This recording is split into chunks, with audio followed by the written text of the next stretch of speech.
आसान है। Please sir. Mentally strong कैसे होते हैं और मेंटली स्ट्रांग होने का मतलब क्या है, ये हमको मिल करके आज फाइंड आउट करना है। पहले ये देखना है कि फिजिकली स्ट्रांग होने का मतलब क्या।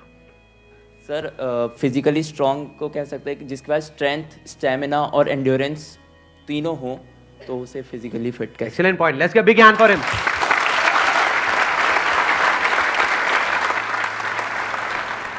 क्या हम ये कह सकते हैं उसकी मसल स्ट्रांग हो? हाँ, क्योंकि कुछ भी लिफ्ट करने के लिए, सही। वेट उठाने के लिए मसल्स का स्ट्रांग होना जरूरी है। मसल्स वीक होंगी तो आप नहीं कर पाओगे, है ना। जो ओवरऑल स्ट्रक्चर है उसमें बोन्स भी आ गई, मसल्स भी आ गई, वो स्ट्रांग होनी चाहिए, उसको हम फिजिकल स्ट्रेंथ बोल सकते हैं। अभी यही फंडे जो हम फिजिकल में देख रहे हैं, इसी को मेंटली देख करके और फिर समझने की कोशिश करेंगे स्टेप बाय स्टेप कि उसका मतलब क्या।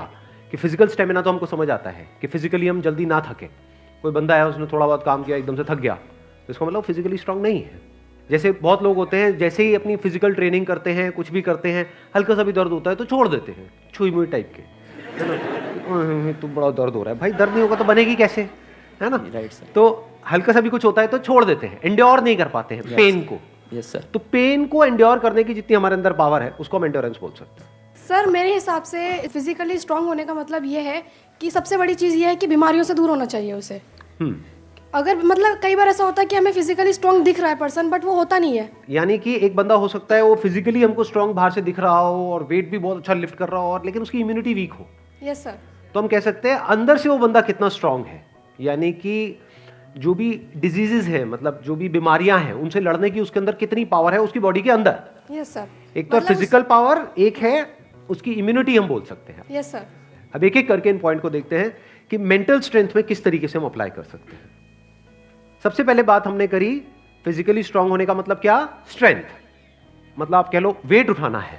जैसे कहीं हम जा रहे हैं रेलवे स्टेशन पे, यहाँ पे, वहाँ पे, एयरपोर्ट पे, और अगर दोनों हाथ में पूरा भारी भारी पूरा भरा हुआ लगेज है, जैसा हम लोग इंडियंस ज़्यादातर लेकर के जाते हैं, लगेज बंदे से भारी होता है, सही है नहीं है? 3-3 बंदे बैठ बैठ करके उसको पैक कर रहे होते हैं घर पे, माँ चढ़ी होती है और साथ में बच्चे भी, बेटा तू भी आ जा, तू भी आ जा, पति अरे तू क्या देगा, इधर बैठ। सारे बैठे हुए हैं और उसको बंद कर रहे हैं, फिर उसको उठा रहे हैं, है ना। तो कहने का मतलब है कि अगर आपकी मसल स्ट्रांग है तो आप उठा लोगे, एफर्टलेसली उठा लोगे। इसी को तो फिजिकल स्ट्रेंथ कहेंगे। एक है बहुत एफर्ट लगा के आपको कुछ छोटा सा काम करना पड़ रहा है, एक है बहुत बड़ा काम भी आप कर रहे हो बिना किसी एफर्ट के। क्यों? क्योंकि आपकी बॉडी स्ट्रांग है, आपकी मसल स्ट्रांग है। बिल्कुल इसी तरह से थिंकिंग मसल्स, यानी कि कोई प्रॉब्लम आई तो आप ये देख सकते हो आपकी थिंकिंग मसल्स कैसी है, बेस्ड अपॉन कि आपका रिएक्शन कैसा है जब कोई आपकी लाइफ में प्रॉब्लम आती है।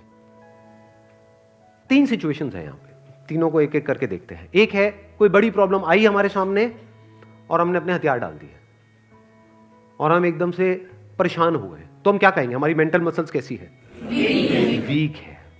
मतलब बिल्कुल ऐसा हो गया कि लगेज थोड़ा सा भारी है तो लगेज भारी है मैं नहीं उठाऊंगा। अरे भाई अपने आप को स्ट्रांग कर, मैं आगे ट्रैवल नहीं करूंगा। क्यों? क्योंकि लगेज भारी है, मैं तो यही रहूंगा, बस स्टैंड पे ही रहूंगा, मैं नहीं जाऊंगा।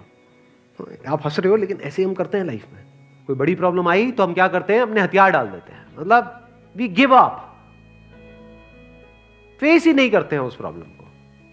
ऐसी कोई प्रॉब्लम नहीं है जिसका सॉल्यूशन ना हो इस दुनिया में। अगर प्रॉब्लम है तो सॉल्यूशन भी है, बट सॉल्यूशन तक पहुंचने के लिए we need thinking muscles, we need to think a lot in the right direction.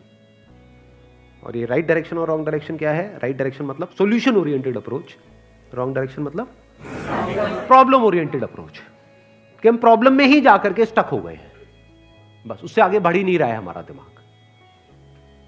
इसको हम कह सकते हैं मेंटली हमारी जो मसल्स हैं वो वीक है, मेंटली हम वीक है। दूसरा सिनेरियो क्या है, कोई प्रॉब्लम आई, उससे हम लड़े और लड़ने के बाद में बहुत एफर्ट लगाया, बहुत दिमाग लगाया, बहुत मेहनत करी, लड़े और जीत गए, मतलब उस प्रॉब्लम का हमने सॉल्यूशन निकाल लिया। क्या हम कह सकते हैं कि आप मेंटली बहुत स्ट्रांग हो? नहीं, नो। व्हाई? एग्जैक्टली, बिकॉज आपको बहुत एफर्ट लगाना पड़ रहा है। समझ गए ना? हाँ, जैसे कोई बैग उठाना है तो बहुत एफर्ट लगाना पड़ रहा है जी, दोनों हाथ लगा दिए और ये घसीट घसीट के जा रहे हो, और पहुंच गए, कह रहे हो हाँ मैं तो वो। भाई कुछ नहीं, तेरी कमर में लचक आ चुकी है।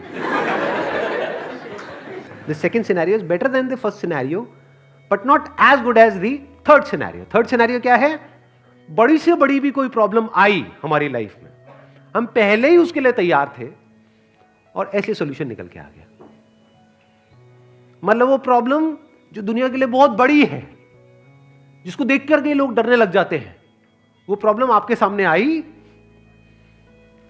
ऐसे सॉल्यूशन निकल गया, एफर्टलेसली काम हो गया। यानी एक बैग आपके पास में है 50 किलो का, ऐसे उठा लिया हल्के में। मतलब लोगों को देखने में लग रहा है कि अरे बैग तो बहुत हल्का है। बैग हल्का नहीं है, उस बंदे में दम है। तो कैसे लाइफ की मुश्किल से मुश्किल प्रॉब्लम्स को भी आप आसान से आसान बना सकते हो? कितना आसान बना सकते हो कि ऐसा लगे अरे इस बंदे को तो कोई एफर्ट ही नहीं करना पड़ रहा है। उसी को तो कहेंगे मेंटल स्ट्रेंथ, मेंटली स्ट्रांग होना। इसको अगर मैं सम अप करूं, जो भी अभी तक मैंने कहा है उसको एक लाइन के अंदर अंदर, तो वो क्या है? एक कैटेगरी होती है लोगों की जो सिंपल से सिंपल प्रॉब्लम्स को भी कॉम्प्लिकेटेड बना देते हैं अपने माइंड में। 99% लोग ऐसे ही हैं इस दुनिया में। सिंपल सी प्रॉब्लम है, कुछ भी नहीं, उसको भी इतना कॉम्प्लिकेटेड किया हुआ है जैसे पता नहीं क्या हो गया, हवा बना दिया है पूरा का पूरा। और दूसरी कैटेगरी होती है लोगों की, ऐसे बहुत कम लोग होते हैं, वही होते हैं जिन्होंने एक्चुअल में काम किया होता है अपनी मेंटल मसल्स के ऊपर। वो कौन होते हैं? जो कॉम्प्लिकेटेड से कॉम्प्लिकेटेड प्रॉब्लम्स होती हैं उनके सामने, जिसको देख करके ही बंदा कहे अरे यार ये तो बहुत कॉम्प्लिकेटेड है, उसको भी सिंपल बना देते हैं। जैसे फॉर एग्जांपल आपकी कोई रिलेशनशिप है किसी के साथ में और वहां पे बहुत क्लैशेस चल रहे हैं, बहुत मेजर कुछ इश्यूज हो रहे हैं। एक तो ये आपस में हम लड़ते मरते रहे कुत्ते बिल्ली की तरह, जैसे ज्यादातर घरों में होता है। उसका कोई सोल्यूशन निकल पाएगा कभी भी? नहीं।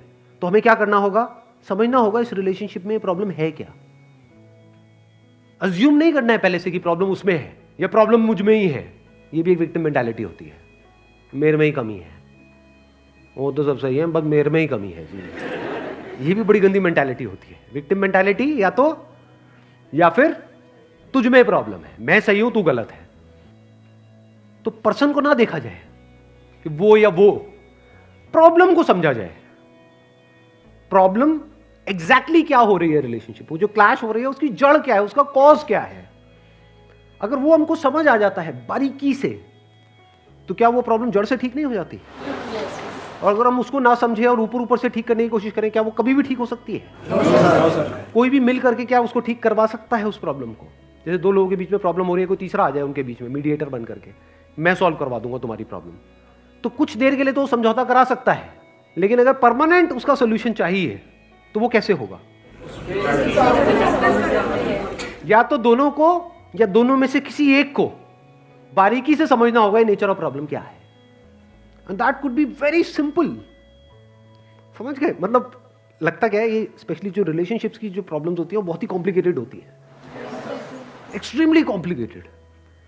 समझ ही नहीं आ रहा था क्या करें क्या ना करें। कई बार होता है कि बहुत ही सिंपल होता है उसका सोल्यूशन। अगर मान लो मेरी किसी के साथ में रिलेशनशिप है, उसमें कोई प्रॉब्लम हो रही है, तो उसको बारीकी से ऑब्जर्व किया, अच्छा प्रॉब्लम हो क्यों रही है और इतनी बड़ी प्रॉब्लम क्यों हो रही है, उसकी जड़ क्या है। तो जब जड़ तक गया तो मैंने देखा कि अच्छा मैं कुछ इस तरह से बोलता हूं जहां से पूरा खेल शुरू होता है। अगर मैं ये ना बोलूं तो, और इसकी जगह ये बोल दूं तो क्या खेल अलग डायरेक्शन में नहीं चला जाएगा? दोनों का अंडरस्टैंडिंग होना बहुत जरूरी है। आप कह रहे हो दोनों की अंडरस्टैंडिंग होना बहुत जरूरी है? हाँ जी सर।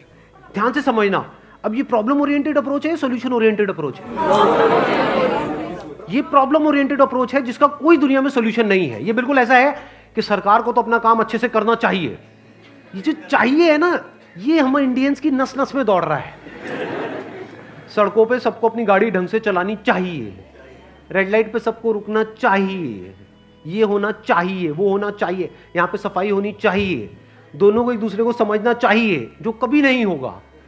तो क्या हो सकता है? इसका सोल्यूशन क्या है? ये हो गई प्रॉब्लम ओरिएंटेड थिंकिंग कि हमारी लड़ाई की जड़ क्या है, मैं तो उसको समझता हूं वो मुझे नहीं समझती। समझ गए ना? आ गई ना प्रॉब्लम। जबकि सोल्यूशन क्या है? मुझे ही समझना है, खत्म।